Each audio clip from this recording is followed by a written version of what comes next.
Spirit Cat here. It is August 5th and we're reading our daily devotion today. My grace is sufficient for you. 2 Corinthians 12:9. God was pleased to take my youngest child from this world under circumstances that caused me severe trials and pain. And as I returned home from the church cemetery, having just laid my little one's body in the grave, I felt a compulsion to preach to my people on the meaning of trials. I found that the verse, "My grace is sufficient for you," was the text of the next week's Sunday school lesson. So I chose it as my master's message to the congregation, as well as his message to me.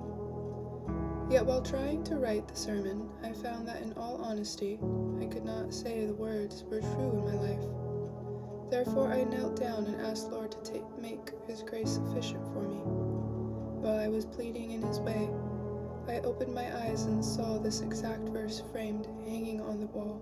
My mother had given it to me a few days before, when I was still in the vacation resort where our little child had been taken from us. I had asked someone to hang it on the wall home during my absence, but had not yet noticed its words. Now, as I looked up and wiped my eyes, the words met my gaze. My grace is sufficient for you.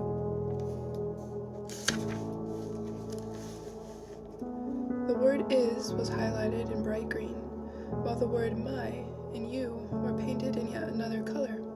In a moment, a message flashed straight to my soul, coming as a rebuke for having prayed such a prayer as, "Lord, make your grace sufficient for me." His answer was almost an audible voice that said, "How dare you ask for something that is? I cannot make my grace more sufficient than I already have made it. Get up and believe in it, and you will find it to be true in your life." The Lord says it is the simplest way. My grace is, not will be or may be, sufficient for you. The words "my," "is," and "you" were from the moment indelibly written upon my heart. And thankfully, I have been trying to live in the reality of that truth from the day to present time. The underlying lesson that came to me through this experience, and that I seek to convey to others, is this: never change God's facts into hopes or prayers, but simply accept them as realities, and you will find them to be powerful as you believe them. H.W. Webb, Piplo. There's another little poem written by Annie Johnson Flint. He giveth more grace when the burdens grow greater. He sendeth more strength when the labors increase.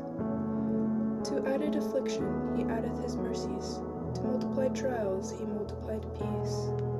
When we have exhausted our store of endurance, when our strength has failed, ere the days have gone, when we reach the end of our hoarded resources, our Father's full giving is only begun. His love has no limit, his grace has no measure, his power no boundary known unto men. For out of his infinite riches in Jesus, he giveth and giveth and giveth again.